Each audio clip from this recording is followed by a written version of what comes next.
Okay, so people are still coming in, but it is 4 p.m. So we were already having a nice conversation before this event officially started, but let's maybe try and get it back to the official subject of today. Once more, I'm not going to say much, so this will be a very good café. I will this time delegate the conversation to Dietrich von Seggern from Callas, who you can see on there. So any difficult Callas pdfToolbox questions, now is the time to ask them.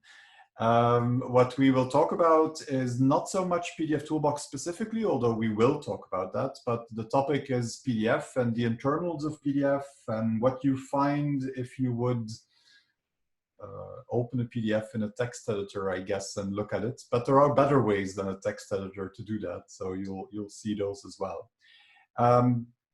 Two more things. As always, this is not a regular webinar. You can actually unmute yourself if you want to and ask questions.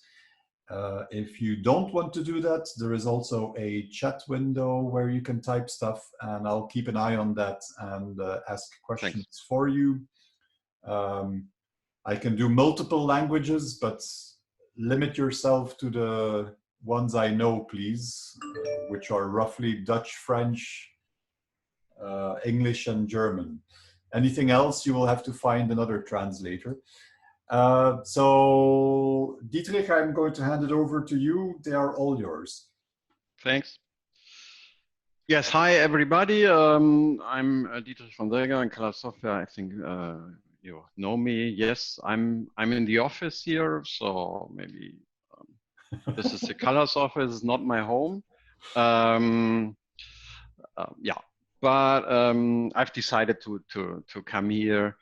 Yeah. So, and today what I want to do is to really talk about insights of PDF stuff. So we are all, I guess, making money with looking at PDFs from the outside. And today we really want to investigate what is inside. So it's nothing that probably most of you will have to do on every day or so, but maybe it's useful to do it once in a while.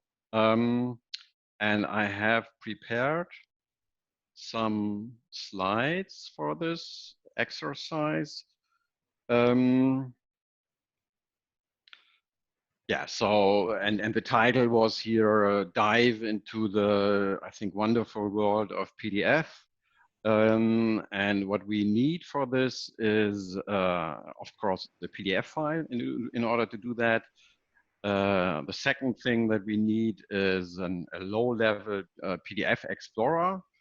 And maybe we should right now do what David has suggested. So let's just open a PDF file in a text editor. So we can do that. We can still read it. So it's ASCII, or better, it's UTF-8 encoded. We can read. We can maybe see that there is object numbers here.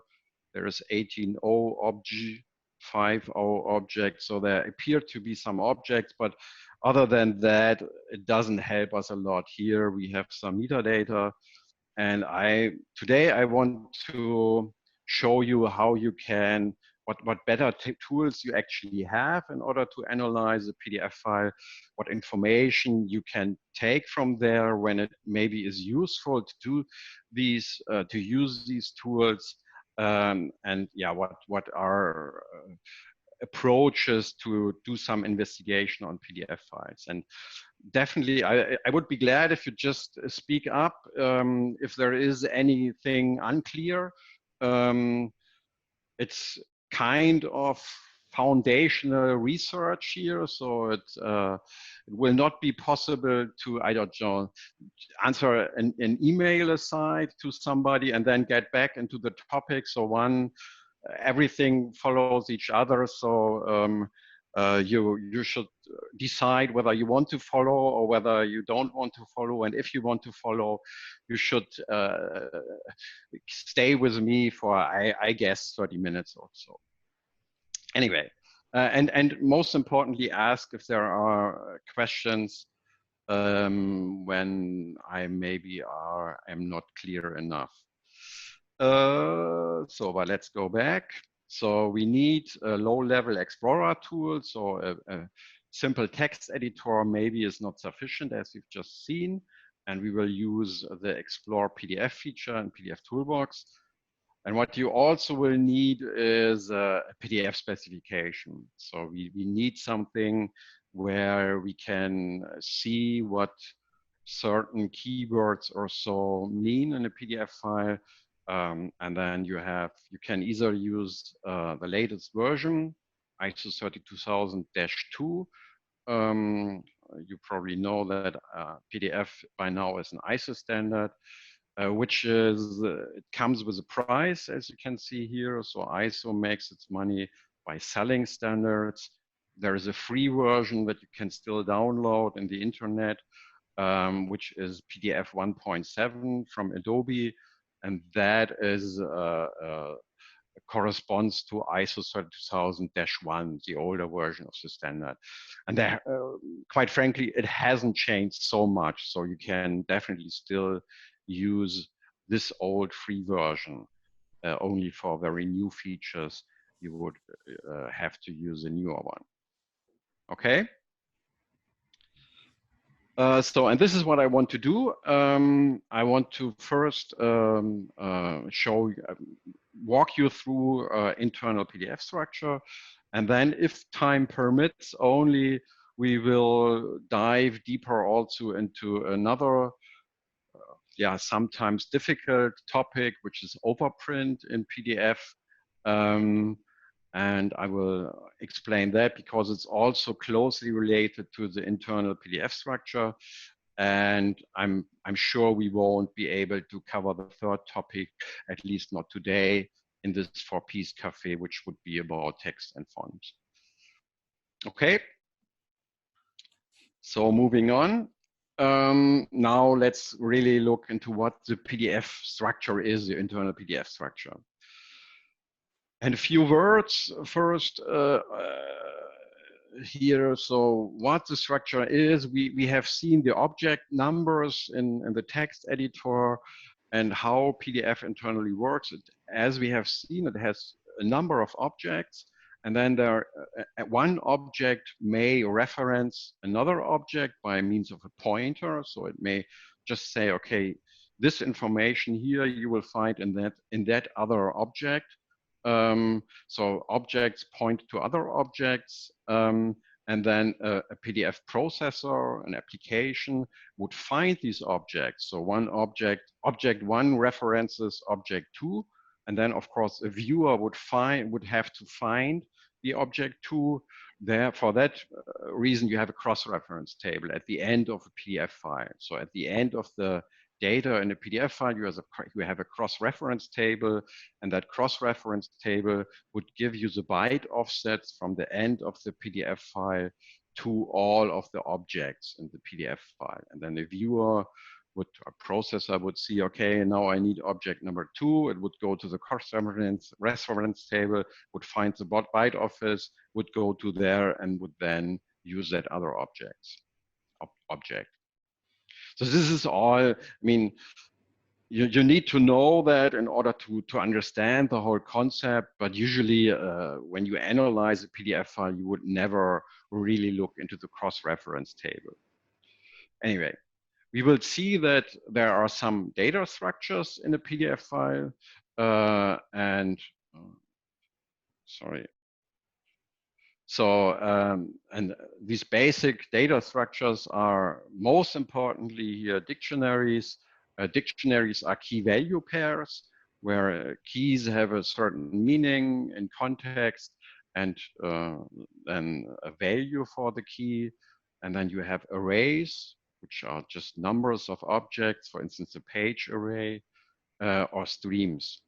And streams are basically arbitrary data. So for instance, and when you embed a font into a PDF file, it would end up in the PDF file as a stream.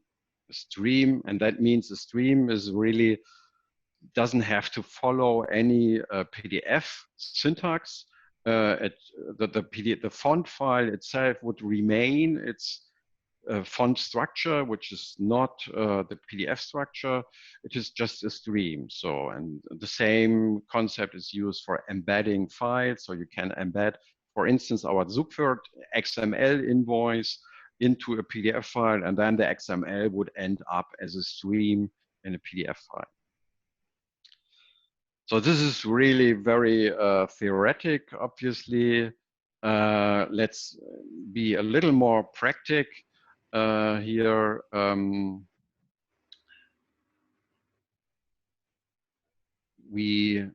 let's just go to pdfToolbox and open a PDF file. I need my toolbox.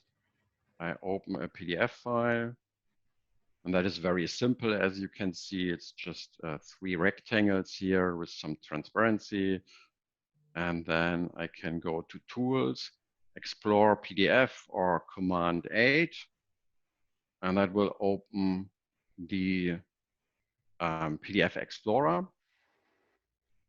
And then we can dive into here. So we have the catalog. Let me see. So the catalog is always the root object in our PDF file. That is where everything starts. Then in there we have some metadata.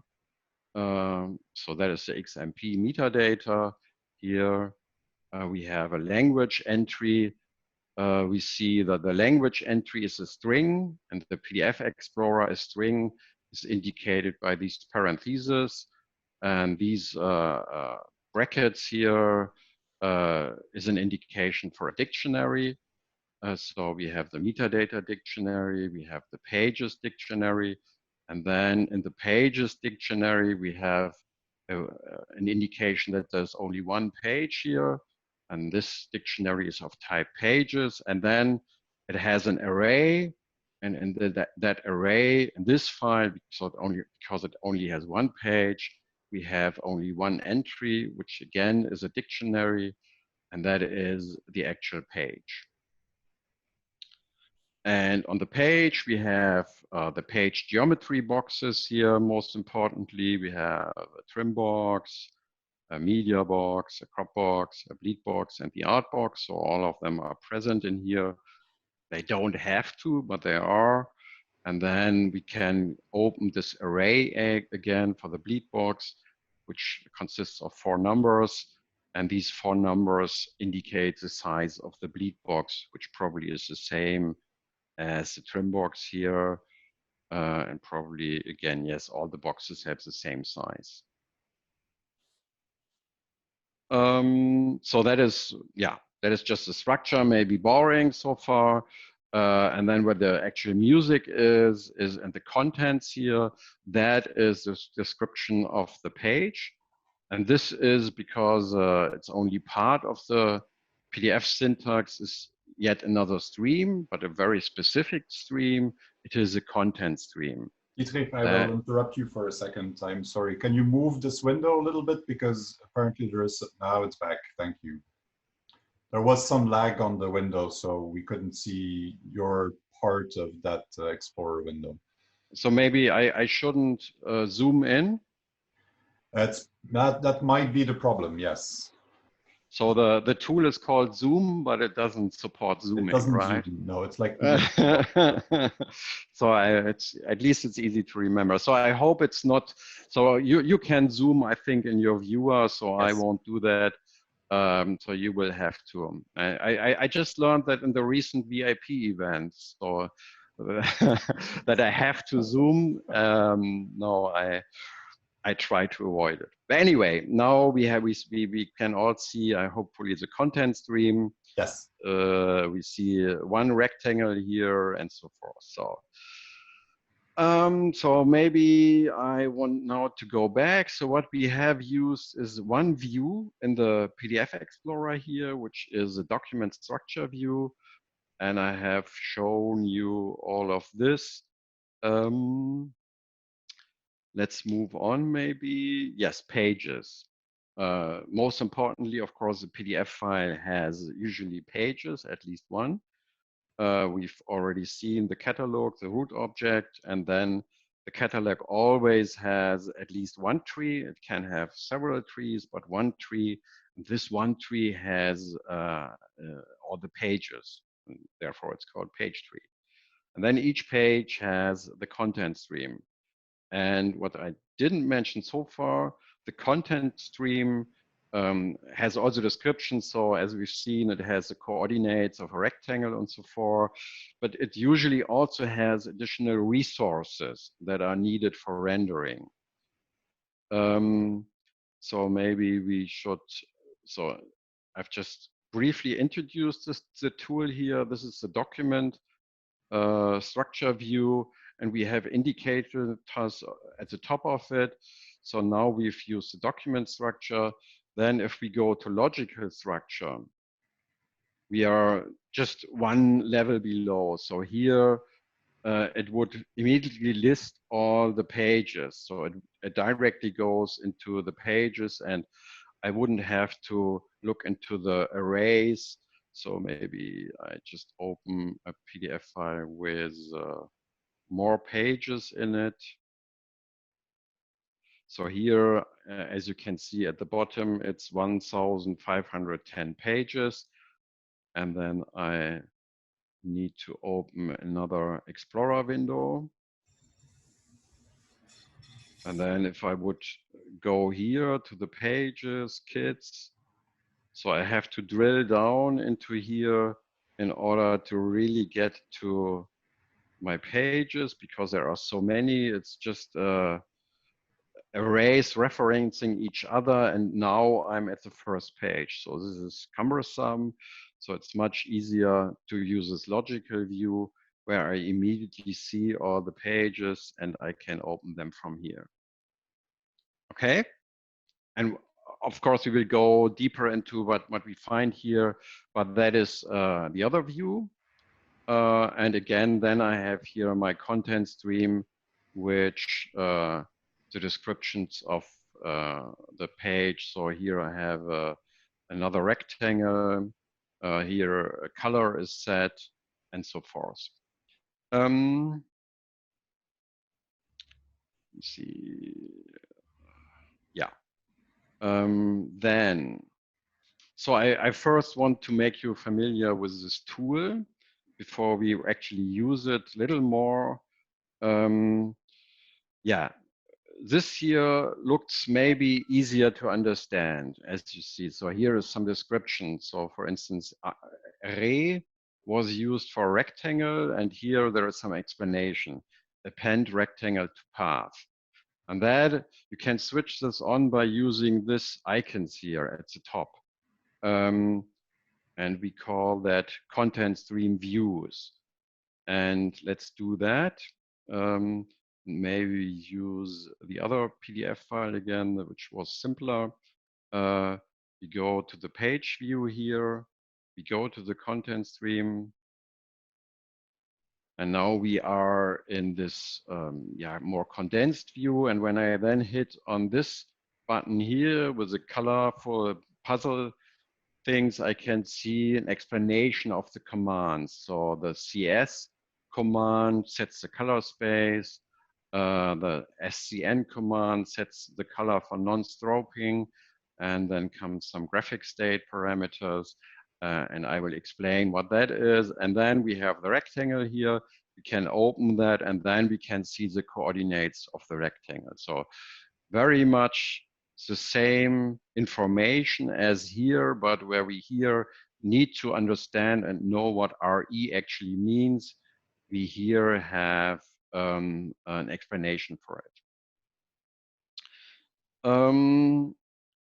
Then the other view is here Q. Q is important. So what Q actually does, it saves the current graphic state. The small letter Q saves it, and the capital queue restores it. And that is used in PDF creation a lot for the writer to make sure that a certain environment is reestablished after some things have been done. So for instance, here, another object is referenced, a form X object. And before that is done, the current state is saved. And after that external object has been executed, it is restored. I will explain what a form X object is later on. So, but for now, believe me, this is something like a content stream, but it's kind of a referenced content stream. And then, of course, it makes sense to make sure that to reestablish the previous context after we have executed that. Okay. I hope you can still follow. Yeah, that's it. So maybe let me briefly go to the PDF specification. As I've said, once in a while you want to look up here what you see, and then in annex. So this is I don't know, roughly 1,000 pages. It's a PDF specification. Here ISO 30000-2, and in Annex A you have a summary of all content streams operators. And then if you really work with this, you will usually have this next to your desk or in a separate windows, and then you wonder what actually a small letter Q means, and then you see here that is actually a G-save, saves the current graphic state, and the capital Q restores it, right? And then here you have a reference to table 56, which has more explanations. And another, so we've used the RE, and that also tells you here append rectangle to pass. Yeah. So basically the same information, we have taken that from the PDF specification, the very same information that you would find here. Okay.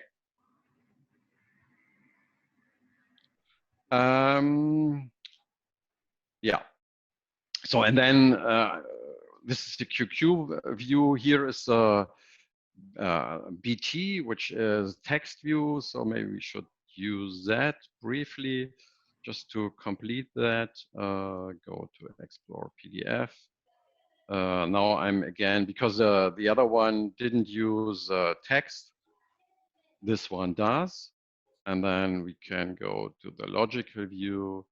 We go to, let's say, page 2, the contents, and the TJ operator paints text, and what the BT does, it identifies the begin text operators.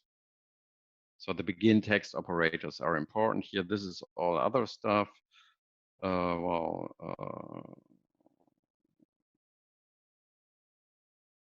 Okay.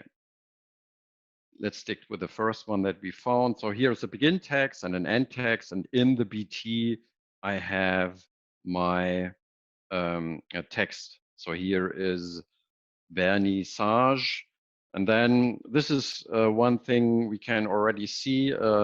Some of the characters here are placed one after the other.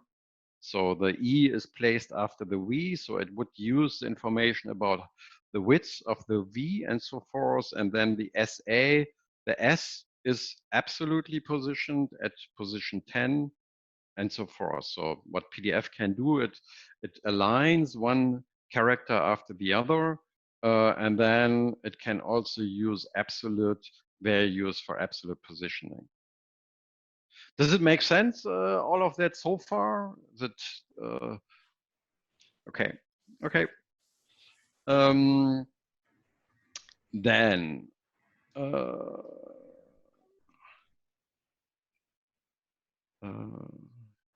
here. So that was what I explained. And then next topic, resources. as I've said, the page description needs some resources like a color space, or it may use an image, the extended graphic state, form X objects. So these are the referenced objects, fonts. So all of these are referenced. And I will show that in the PDF Explorer in a second. Let me just say here what I also mentioned before. Each page has a content stream, and the content stream may reference external objects.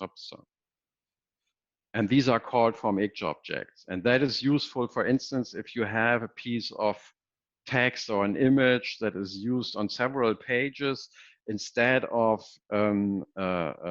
having that on each and every page in the content stream, you would rather have a form-X object and then only reference that form-X object from each page where you are using it. Because resources are so important in PDF, we thought, okay, that deserves a separate view here. Let's go back to the easier PDF here. Open our PDF Explorer, and this looper icon here brings us to the resource view. And then I can click on any page here, and then it shows me the resources on that page. And then I have, for instance, here the color spaces, and it immediately tells me that there is device CMYK, and then there are some spot colors here, so separation color spaces. I have my form-X objects here, and as I have said, so these are form-X objects, but a form-X object, same as to a page, has its own content stream. And this form-X object actually paints another rectangle in 15% cyan, 100% magenta, and 100% yellow. And the other form-X object paints yet another rectangle, and this one is using spot color. So here, a form-X object, again, similar to a page, has its own resources. And here I have a resource which is called spot blue, obviously a spot color.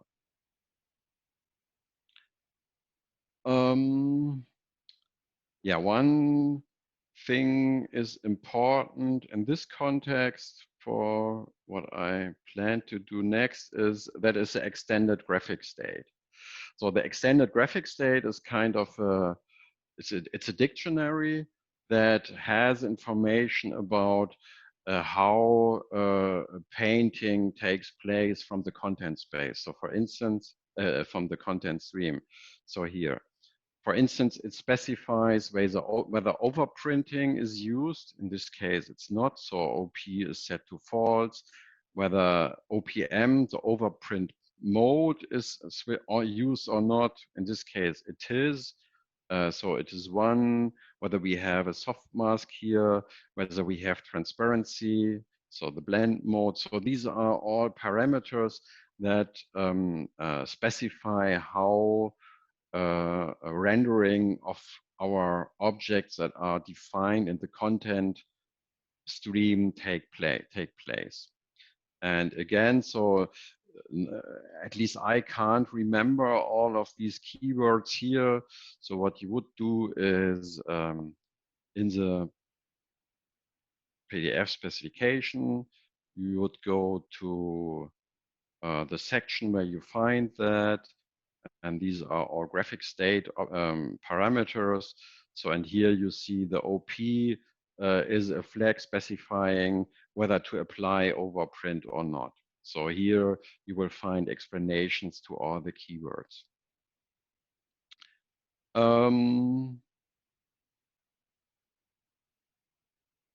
Okay, now let's do something practical with this thing, which it also can do. So we go back to this one here. There's a question as well, perhaps that you can tackle, although I'm not sure what it is. And the question is it possible to find a page object from within the inspector? No, only by counting. So there is that is so yes, it's an obvious question. So it's not possible from, and that is for internal reasons. For here, I have my page 7. It's not possible to get from this view to my page view here, and neither the other way around. So I would have, it gives me the number, so it's page 23, and I actually have to type in here 23, which I can do in the newest version of pdfToolbox. I can type in the page number, and then I'm on the specific page. And so there is no link between this view and that view, nor the other way around. Mm-hmm. I agree sometimes that would be helpful, but of course also we need to see. So if you, after today, start using this a lot and give me lots of support inquiries to create these links, I'm happy to enforce that in development. But if not, I will have difficulties to suffice for that. But anyway, let's do, what I want to do is I have my page here. I'm going to the resource view. We have seen that before, but for the other file where we only had one page, and here we have several. And then if I go, let's use page 1, I can see it lists me the resources. So here again, I have a form X object, and I don't have text here. So let's maybe use the second page. And here I can also see that I have 3 fonts that are embedded. And let's see that page here. Yes, there is text. And what I now can do, so maybe I want to analyze stuff here. I see here all the paint operators in the content stream as well. And again, with all the graphic state information. So this view actually has lots of information, much more than you would usually need. But if for analysis you want to find out what's going on here, you can mark parts of here. So let's say, okay, we want to find out. Yeah, this is practical. We're looking at this PDF page. We are not sure what images are used here. So I can also say filter me, show me only color images. Yeah, and then it would, I can say here, show me all text objects, show me all images. Then it would jump to here. And then I can hit on this button here, open snippet in PDF. And then it would create a new PDF file. And in this case, because we have selected the 2 images, it would display what the images are on that page, right? So this is another tool that you could use to drill down into a PDF file.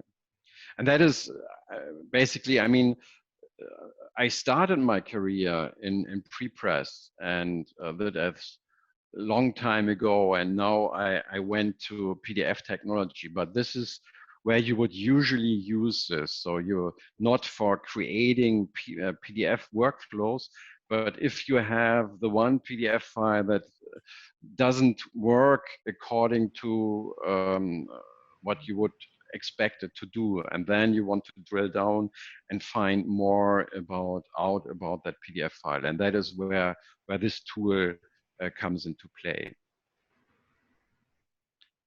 And I'm using it a lot because I have to here in support. Yeah, and I have 2 examples later on about what you can use it for.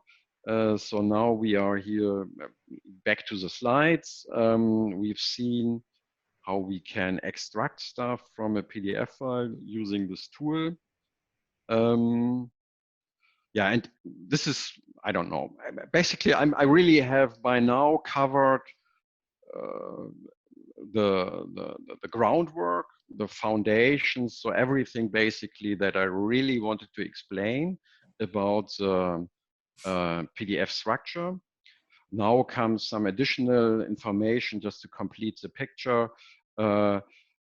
Beyond rendering in the PDF file, you have additional information, like we've already seen metadata, you have the tagging structure. I assume you know what tagging actually is. So it's an invisible structure in the PDF file. So you have more information. And I'm only mentioning that in this context because there is one more view that we haven't covered so far. Let's do that here. So this is the tagging structure view. And in this PDF file, we have no tagging structure, and then we can only see that there is no root object in our tagging structure defined. And the same here. So, but I have one, and that is that one here. It's just, and then when we then explore that PDF file and go to the tagging structure, we see that there is tagging structure, and it shows us the marked content sequence. So that is in the content stream, a tagged object is enclosed by marked content operators, and these link that piece of information to a tag, in this case, normal paragraph style. But tagging is not in the scope of this presentation. You can probably talk a whole half a day about this alone, and I don't want to do that right now because I guess for most of you, tagging it's for printing, it doesn't have any meaning, so we can safely ignore. So then I have two examples. So just I thought, okay, maybe we should use two PDF files at least to see what we can use this tool for. And this one we already have seen. So let's close that one, and also that view. And that was this one here. So now I'm on page 1 of this file. And then, okay, let's use these buttons here. This is page 2, page 3, page 4, and so forth. So, and we see, okay, this is just a couple of cards actually. Most of the content on each page is the same. So the only thing that is really changing are the addresses here. Now, when we open that PDF file, and maybe we saw that this didn't process as quickly as possible in our output device. And then maybe we can look here. So we go to the page view, and we want to find out whether the resources are used wisely. And then we go to the first page, which was the page with an image. And we go to our X objects here, and we see that there is an image on here. So an X object can either be of type form, in which case it has a content stream and everything. So it's basically PDF, or it is an image.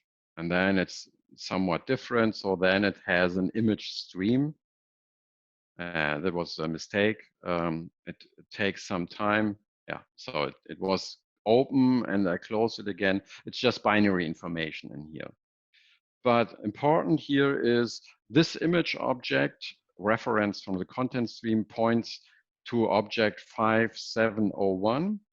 And then since on the third page, we have the same image, we would expect the same object being referenced here, and indeed that is the case. So we have 5701 here and 5701 there.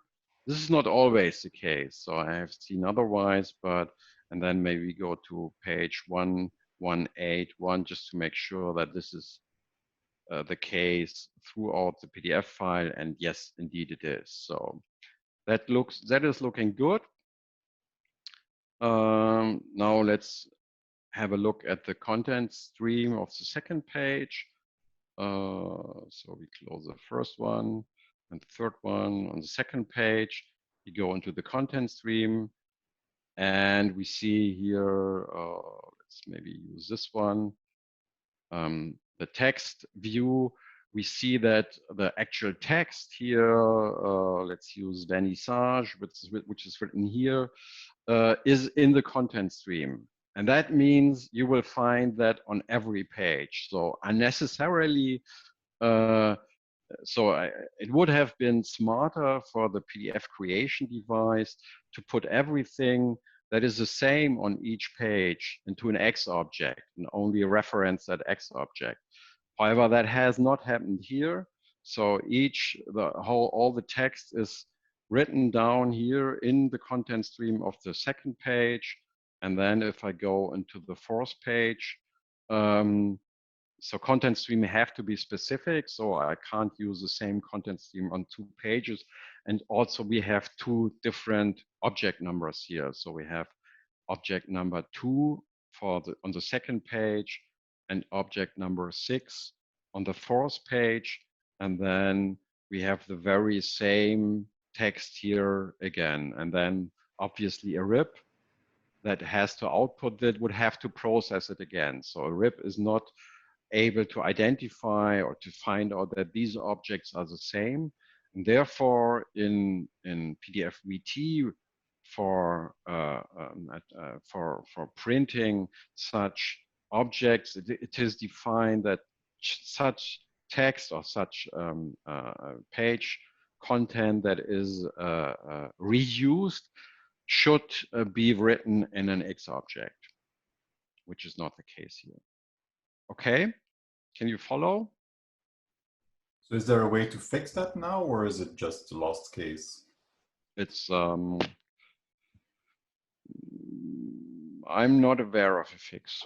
Yeah. We can. I mean, it's not easy. I mean, you would have to. I mean, you would have to make a diff for the content streams, find out what's different, and then extract the other stuff. So I don't know any tool that does so. It would be, and then it would be so much easier for the PDF creation software, because I'm sure that nobody has typed Samstag March 2nd on every page. So in the PDF creation tool, definitely there was someone reusing that content somehow, and then it would have been smart for the PDF creation software to do that for this PDF file. Okay.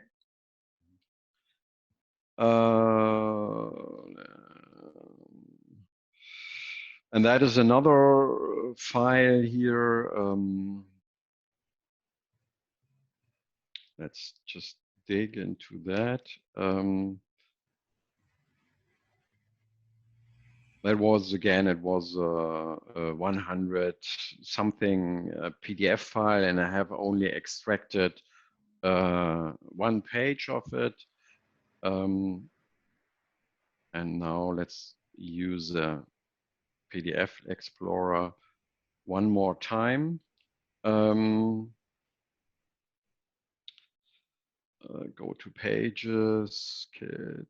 So, and oh no, let's use this view. We have learned that it's easier to go here. Then we go to the text view, which is BT, and then we open these things here, and then we see, okay, these are actually empty. So it's BT, begin text, and end text is specified operators here, but nothing is in between. So that doesn't make a lot of sense, but it's not really bad. It's just 2 meaningless operators here. But what's really strange is that we still see text here. So let's see what we can see as well is that here is something referenced. So that is the do operator opens or references an X object. So let's see what's in these X objects. And there we see there's a huge number of X objects here on that page only. And then if we go into there, we see that there are actually a number of drawings. So there is a path being drawn, and apparently all the characters in the PDF file aren't really characters anymore. They have been converted into outlines. Apparently some text to outline has taken place here, so that is not really text. It is our X objects, and then each X object probably, I mean, we can't, we could, but we don't want to do that, draw these objects, but probably each X object represents one character. Okay.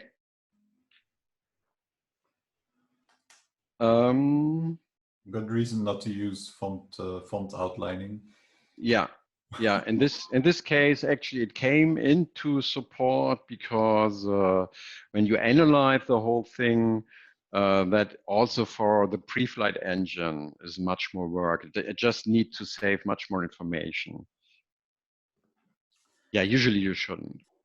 There was one other question from Jan, meanwhile, about the variable job. How would it look if you use the overlay function? Some of the functionality in pdfToolbox actually uses Xforms and do operators to do stuff, so it might look better. It depends on how you do it, I think. Yeah, I mean, if you would create the PDF file using our technologies, which means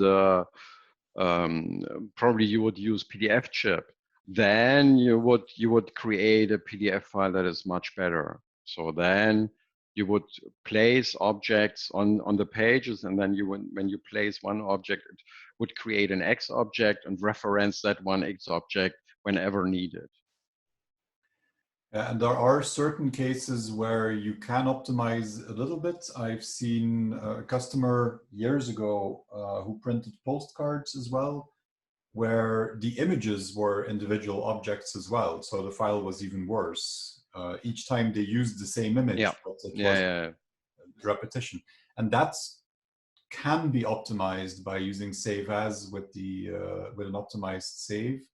Yeah. But that's because it's X objects, and so it knows, it can compare those and see that they're the same and optimize it. But once you go down to parts of the page, it's not going to work in that way. So. Yeah. And there you can do that with pdfToolbox. Even I haven't mentioned that, and you're right. Yes, I haven't thought about that, but that is actually technology. Honestly, that is coming from Adobe. So the PDF library from Adobe does that. So it tries to merge image objects, but it doesn't try because it's more complex to merge regular content streams. Okay. One more thing.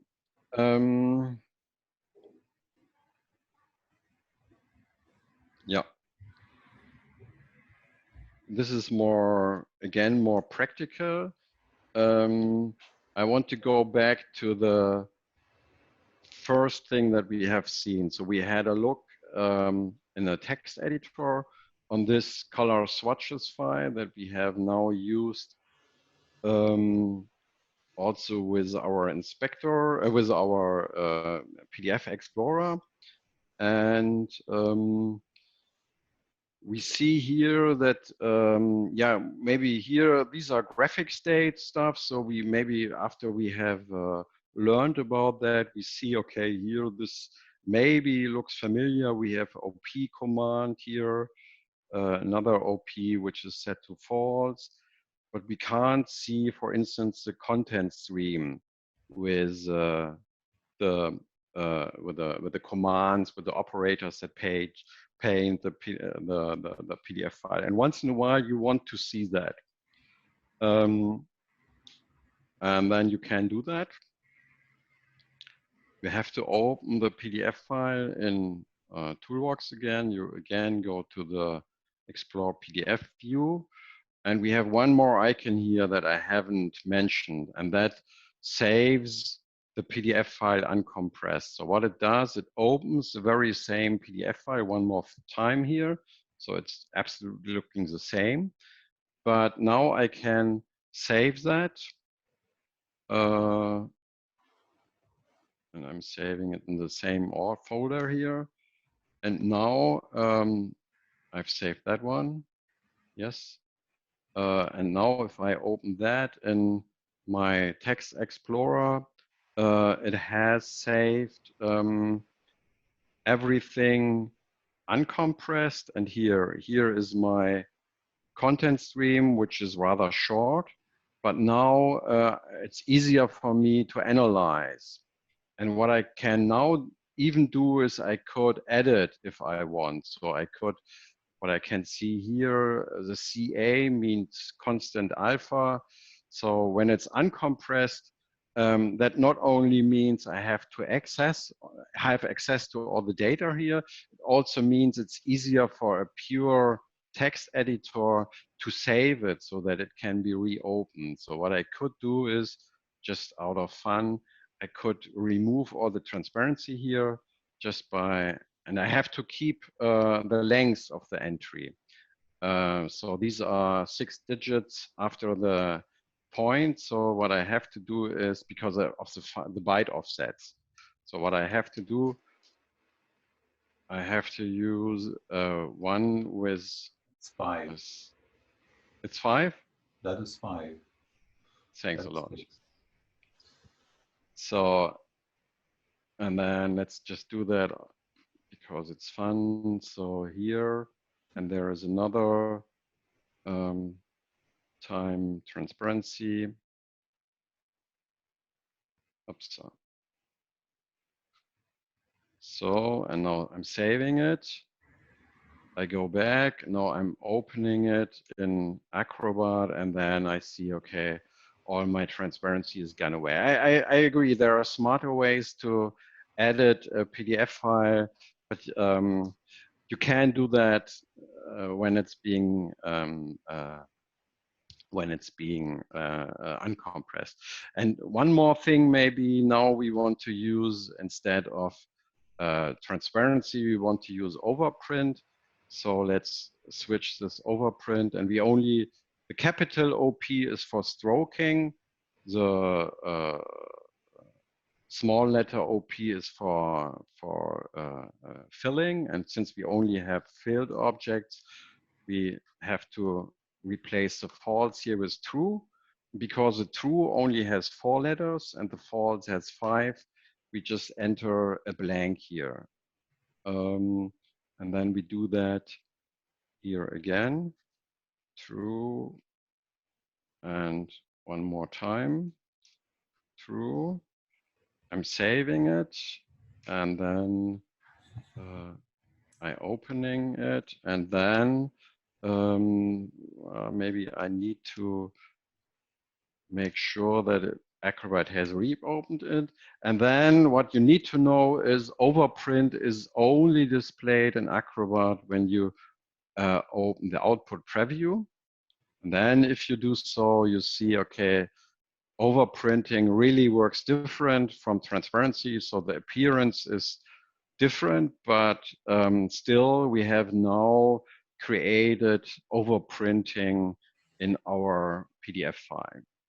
Yeah. Actually, there is a preference for Acrobat as well that you can, by default, it only shows overprint preview for PDFX files.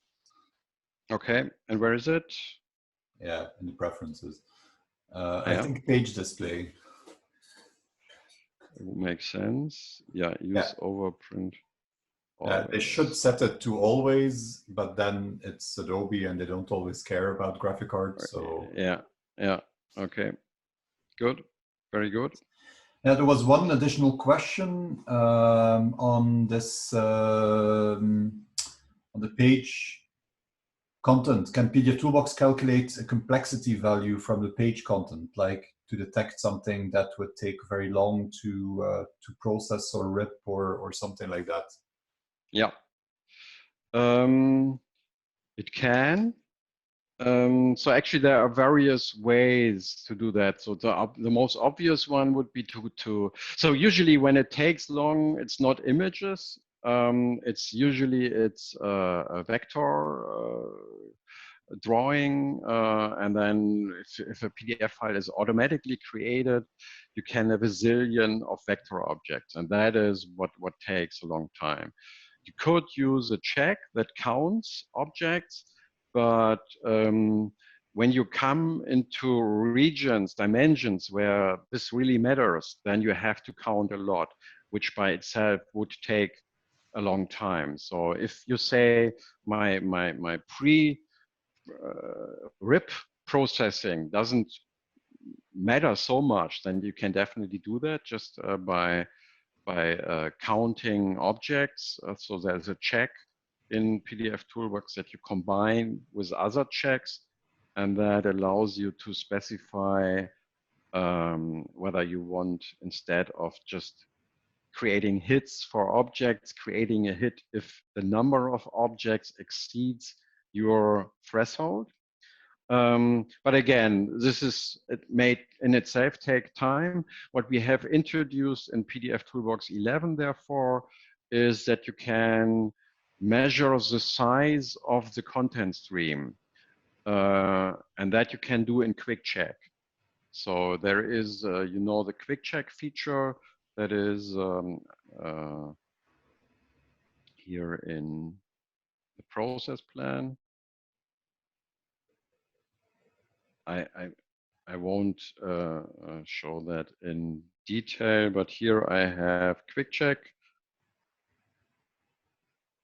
And that would allow me to specify that I want to measure the size of a content stream. And that means it would uncompress all content streams on a page. So not just the main content stream. We have seen that there can also be X objects. So it would uncompress all of these content streams and give you the size of that the total of these uncompressed content streams. And that is a good indicator. If you have many, many instructions in a content stream, the size of it is a good indicator of complexity. Because in the content stream, you have only the drawing operation. So as we've seen, the images are all external. And they are not taken into account, so you would only take drawing operations into account.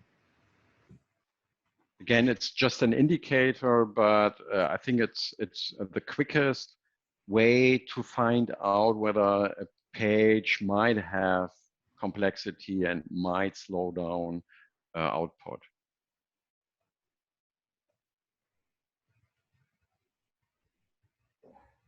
Okay. Yeah, makes sense. You will find information how to do that in the online documentation. So and also there is, I think there is.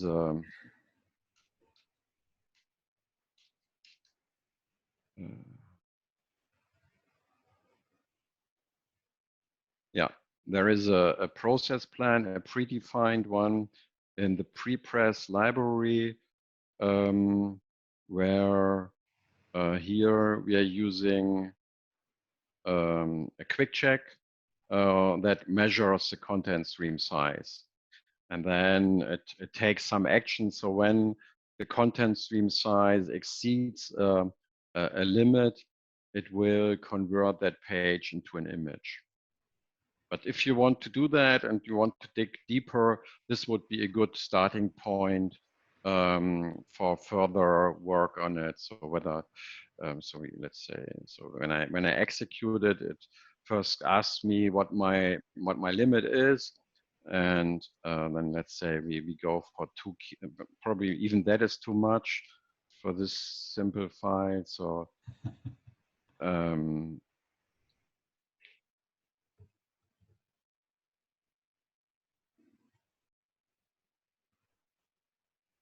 I don't think that it has done.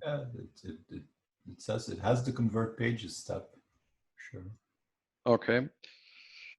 So maybe we should zoom in, let's say to, what is it?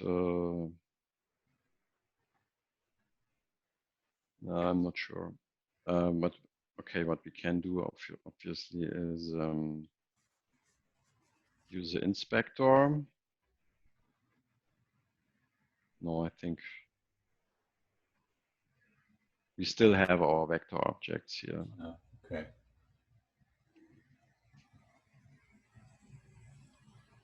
Okay.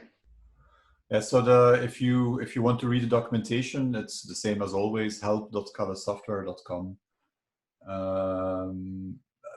Your comment, Dwight, is correct. So counting is a good start. It doesn't address everything. I think that is correct, but you have to, the challenge in the end is to find something that doesn't take long to make a decision, but gives a good indication. And at least the nice thing about PDF is that it's not PostScript and you can't write software in it. So, I mean, it's possible to make a PostScript file that is 5 lines and would take 15 days to rip. That is much more difficult in PDF. So it's not perfect, but it is a reasonable indication, I think, of whether a page is going to be complex or not. Yeah. Yeah, and we had to find a trade-off between something that would in itself take a long time, and you can do that by counting at least. So, and then you can specify what type of objects you're interested. So not every output environment is the same. So you can do that, but again, it only makes sense if you have the time to do that in processing. So what you want to do is you find out quickly whether there is some probability for a given PDF file that it would slow down output, and that we think content stream size is a very good indicator. If you have not looked at Quick Check yet, I would actually advise you to do so because it's cool technology. Mainly because there are many environments where you don't want to know much about the PDF. You just want to know a couple of key things. But it can't take much time. For example, a client uploads a file and they sit in front of their computer. So you have to be able to give an answer fast whether this file complies or not. Quick Check is well, the name says it, is a quicker alternative to Preflight. It cannot do everything that Preflight does, but for a lot of easy answers, like how many pages do you have here, what is the trim box of each page, stuff like that, it can give you an answer very, very quickly. And you can integrate it in a process plan and take decisions based on it and so on, or run it on the command line. So if there is any interest, I might do a café on that. It sounds fun.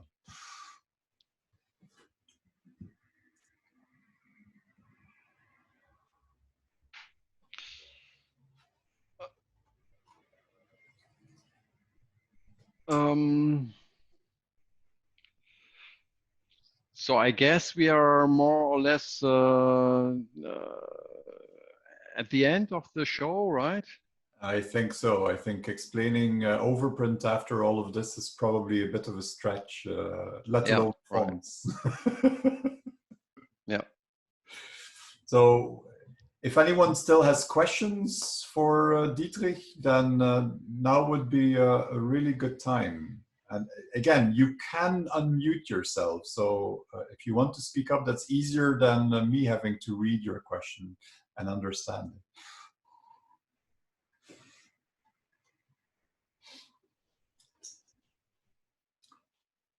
But I think the topic was very complex, so people need to think about it, Dietrich.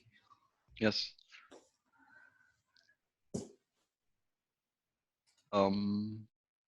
Okay, thanks. Huh? Thank you for explaining. We might have you back to talk about overprint and so on. See, there is even someone who asks for details on overprint. That's a very daring thing to do. But So I think both the topic actually of overprint and of text and fonts could be interesting. So I would suggest that we ask you to come back at some point. Yes. Yeah.